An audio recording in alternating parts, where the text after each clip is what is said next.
এনেকা এটা দিন, এনেকা এটা সময় ইমান সোনকালে আমাৰ মাজত আহিব বুলি ভাবিব পৰা নাছিলোঁ। সমগ্ৰ অসম আজি শোকত স্তব্ধ হৈ আছে।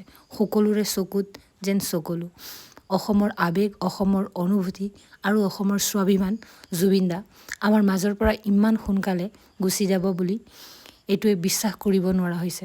তেখেতক সুঁৱৰি আজিও আমি বিদ্যালয়ত তেখেতক শ্ৰদ্ধাঞ্জলি জনালোঁ, লগতে গুণগুণালোঁ তেখেতৰ জনপ্ৰিয় গীত মায়াবিনী ৰাতিৰ বুকুত।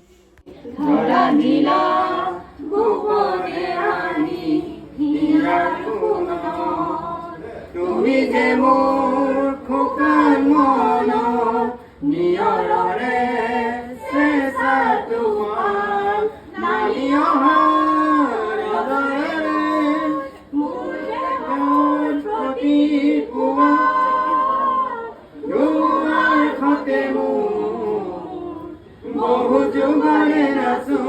আজি চাৰিওফালে মাথো জুবিন দা আৰু কেৱল জুবিন দা। সঁচাকৈ ব্ৰহ্মপুত্ৰ হোৱা হ'লে উভতাই দিলেহেঁতেন, কিন্তু সাগৰে নুবুজিলে তেওঁৰ গভীৰতাৰ কথা। শব্দবোৰ যেন আজি মুখৰ পৰা ওলাই নহা হৈছে।